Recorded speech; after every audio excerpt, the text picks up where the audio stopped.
How many people recognize they're being flooded with talking points and narratives instead of looking at facts of how they come down the road? Because the men who wrote this, they paid attention. We deserve a government that allows our input. It's our own fault if we don't. That gets into this idea that I hear people say all the time. We need term limits.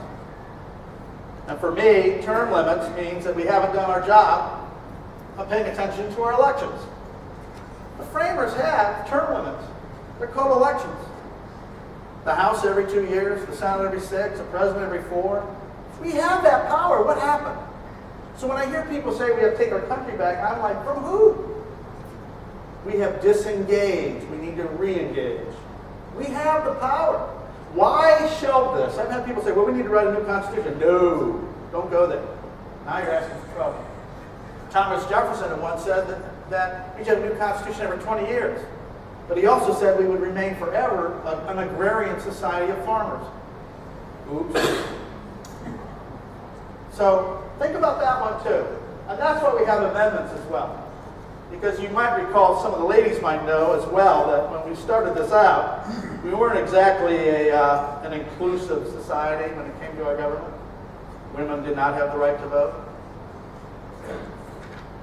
This gets into this other argument. Where are we at today with our parties and our factions?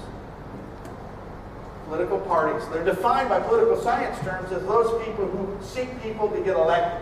But today it's a grab for power. And when they get that fist of power, do they ever give it up? We have a two-party system right now. How do we change it? How can we possibly get in a position where third parties can come back and be viable? You know, the Democratic Party and the Republican Party weren't always there. And we've had variations of them all along.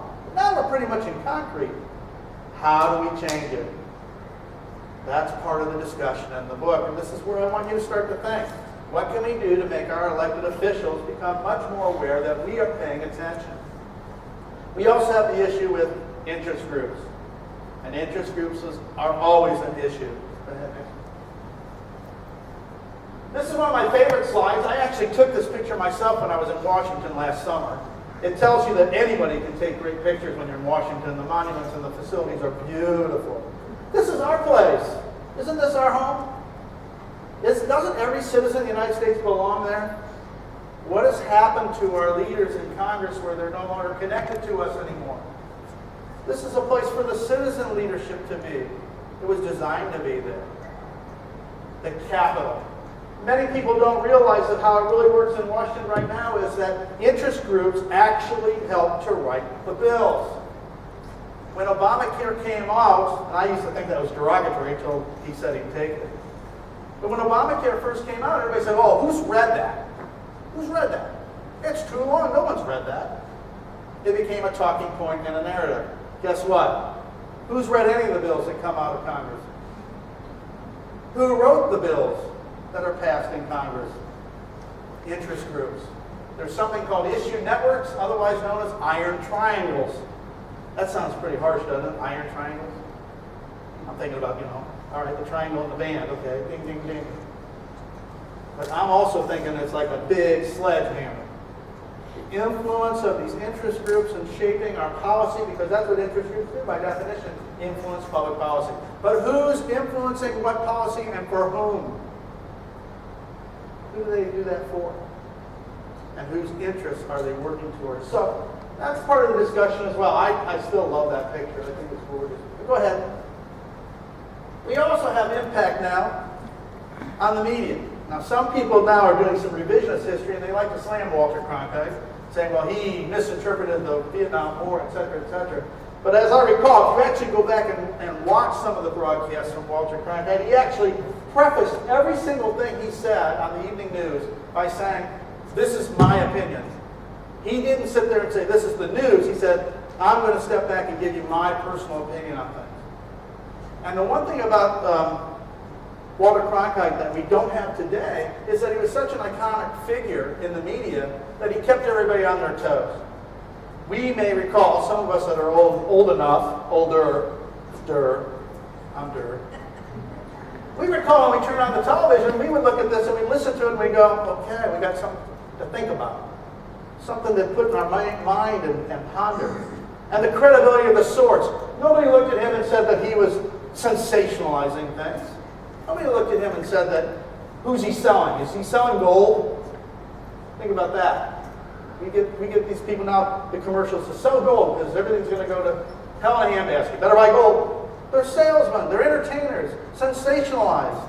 Walter Cronkite delivered the news, and when he didn't give the news, he told us when he was giving his opinion. And the best part to me, in my recollection, is that when Woodward and Bernstein were investigating the Nixon White House on Watergate, he actually came out and he said, point blank, "Let me tell you what I have learned." And he laid it out. Some of you might remember that. I think the majority of the nation watched Walter Cronkite. And the amazing part is the President of the United States actually said, "Now that I've lost Walter Cronkite, I've lost America." Richard Nixon was quoted as saying that. Pretty amazing. What happened? Today, go ahead, John. Today we have what I like to call the ideologically oriented for-profit media. That's a mouthful, but think of it. Think that one through. The ideologically oriented for-profit media. They're there to make money. Solely money. We now have sensationalized ideologies. We have these talking points and narratives. We are going to separate us all because your side's going to run to one side and your side's going to run to the other side, and where are we ever going to come back together? It's corrosive. It's dangerous.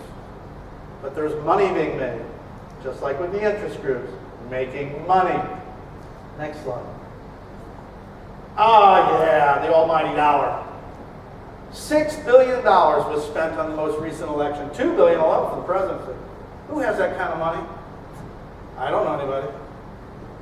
Think about it. How many of you know someone who would be perfect as a representative in Congress?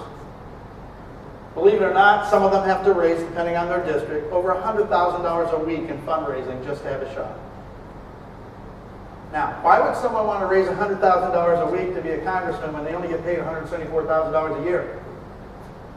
Got to be a pretty good gig. This is the problem we face today. And we've got Citizens United versus the Federal Election Commission, which now has created the super PACs, the Political Action Committee. Who's minding the store? One thing's for sure, a corporation can spend the money, but they can't pull the lever or fill in the circle for voting booth. We do. It's time for us to be educated and plugged in so that we can recognize we have the power with our vote. We should not abdicate it to anyone because they have lots of money. Same thing goes with the interest groups. So I'm challenging you. I'm basically giving you a challenge. And when you look from now on, I want you to pay attention to public opinion and look at the polling. Look at the words. Go back in your mind just a few months, just recently. Fiscal cliff, a self-created crisis. A cliff we're falling. Someone asked me, I said, well, it's a slope. It's not a cliff. Nobody wants to go on the bunny hill. They want the big one. It hurts when you hit the bottom, unless it's a slope. But we created that. We have the other term, illegal aliens. That's pretty dehumanizing, isn't it? Illegal aliens. We have a country of 310 million people, but how many are illegal? And as if it's ever not been around before, we've had illegals since the beginning of time. In fact, technically, you could claim, what are the illegals? Just talk to any Native American. We have those terms, and why do they use those terms? Why do we hear them all the time? They sound spontaneous, don't they? Fiscal cliff, illegal aliens. But they poll well. Climate change does much better than global warming. Do you hear global warming anymore? Nah, it's climate change. Gay marriage, same-sex marriage, polls better. It's all tried and true labels and names that catch our attention because we have a short attention span. That's one of the concerns that we have, to become better educated and to pay attention to what's going on, not only by our politicians, but also by the people that are promoting their image and their narratives.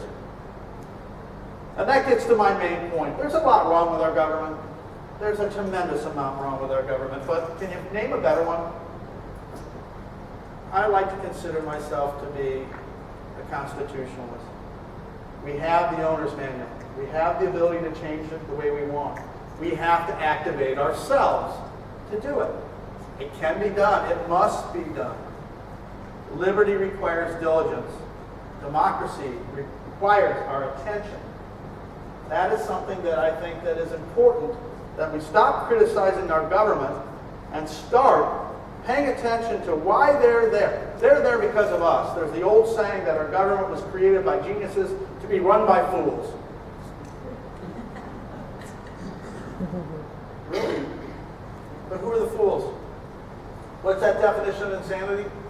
Keep doing the same thing over and over again and expect a different result? You keep sending the same people back over and over and over again and expect a different result. And the point's very clear. We all love our representatives. The other guy's a schnook. We don't want him. Really? Really? Are we paying attention? That's really where I'm at. And that's what I wanted to do to be able to get done with this book, was to lay out exactly that issue of, you can switch it, Jim, that issue of how our government really works, despite what they say. Now, this was the issue, Chris will tell you, we went through this many times, different permutations with the cover. Who's they? We had what the politicians say, what the media says, what the interest groups say. How about they? Leave it up to you to figure it out. Who are they? But who are us? That's one of my favorite things. Us. Capital U.S. The United States is us. We the people. We have the power. We have the ability. We need to stay strong, keep our eyes open, and pay attention. And we can take this country and move it forward. Again, my biggest effort is that everybody become educated and understand we're in this together. We need to work together. We need to strive together. We need to pay attention, and liberty demands it. The founding fathers and the framers expected it. It's time for us to stay diligent and stay focused on bringing the power back to the people and moving this country forward. Thank you.